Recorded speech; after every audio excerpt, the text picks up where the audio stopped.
vibe I'm getting from all the people I see who are sticking up for and standing behind Diddy.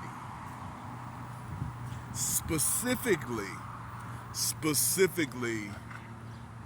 as it relates to Cassie. Now, I I have no idea if Sean Combs will be convicted of everything that he's being indicted on, being tried for. I don't have any idea if he's going down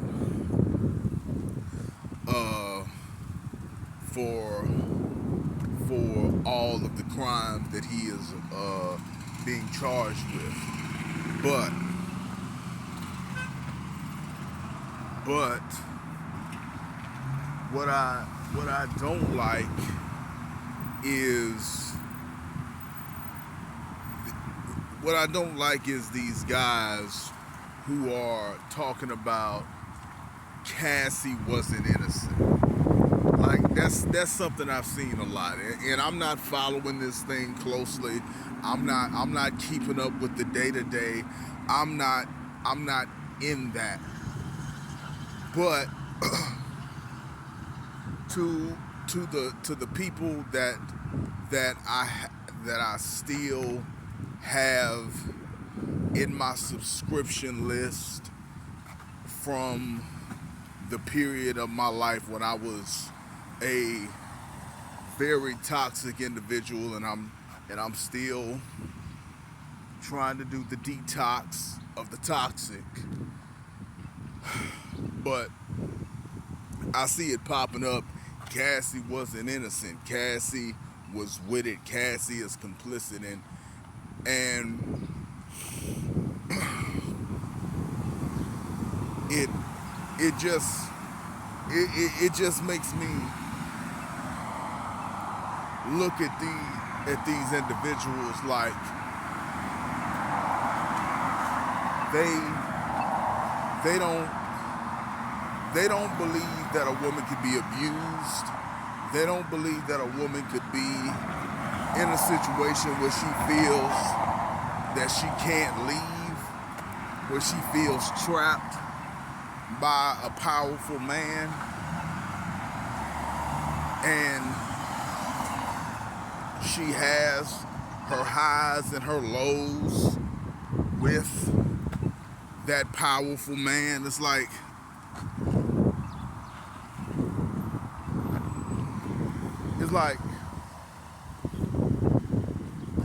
there are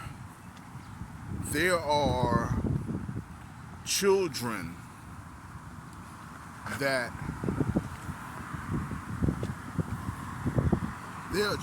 that have been abused, and every day of their lives were not terrible, but nobody would say that an abused child isn't an abused child because they had good days. Because look,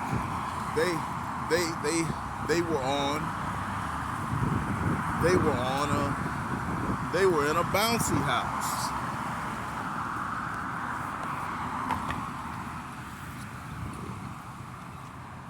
They were in a bouncy house. They not innocent. They were in a bouncy house. Oh look, they had a birthday party.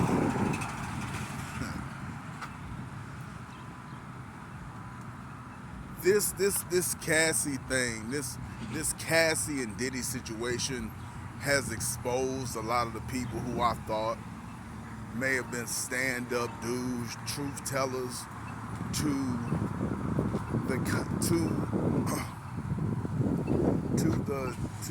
the weird misogynist, that these people truly are. In reality, a lot of these people are male supremacists. And I'm not saying And I'm not, and I don't want to say that feminist is the way to go,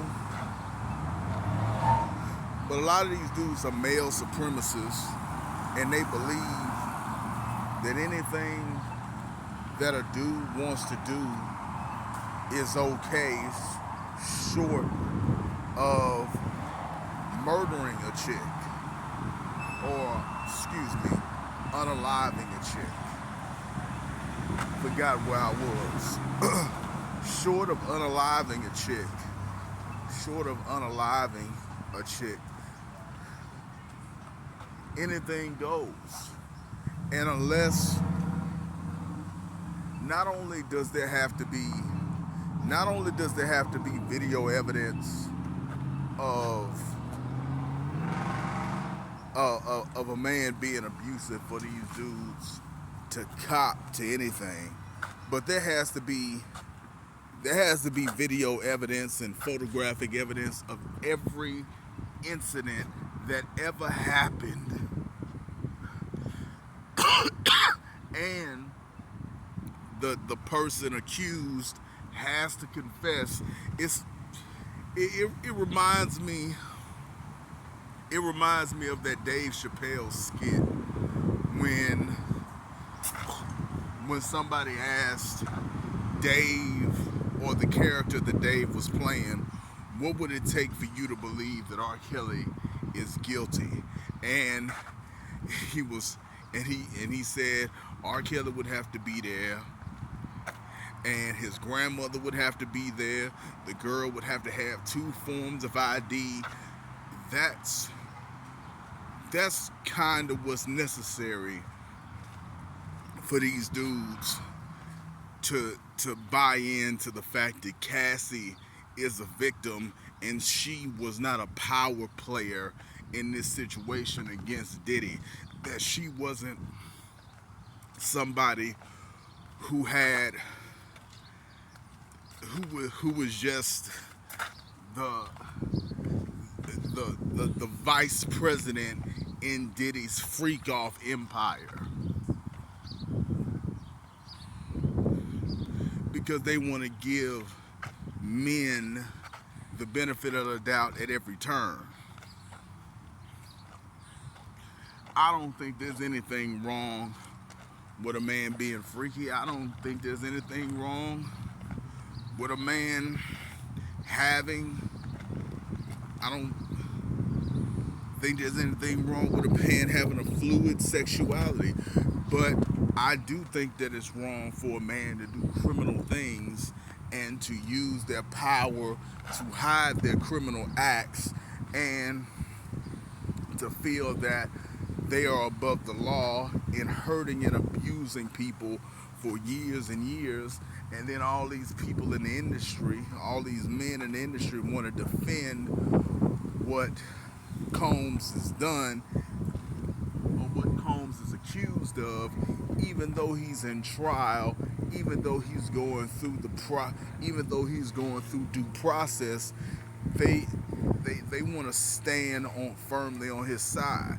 I side eye anybody who is standing up for Diddy, who is caping for Diddy, who is acting like it's just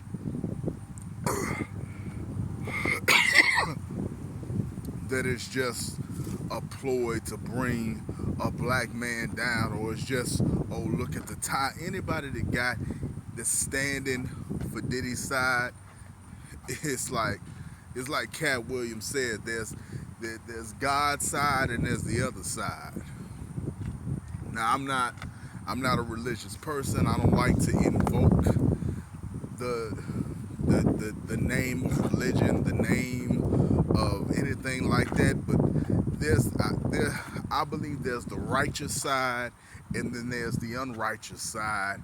And standing for whatever Diddy is, and the reason I made this video is because I just seen some pictures of Cassie, that lovely T.I. Posted, where she had a big she had one of those gashes above her eye that you see in in those brutal boxing matches or UFC when somebody gets hit with an elbow or somebody gets hit with a headbutt. She had one of those cuts above her eye in these pictures and bruises on her back. And this is the dude that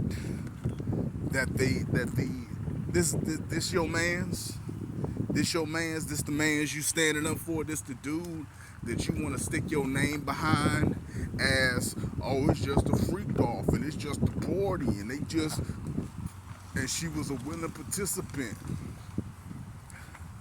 I'm like, dude, at some point evil is evil, wrong is wrong, and if you don't have the moral courage to say that, then you ain't somebody I want to be a fan of. You ain't somebody I want to support. You're not somebody who I want to look to for any kind of insight or any kind of perspective. You're a toxic person, and you probably have some kind of skeletons or some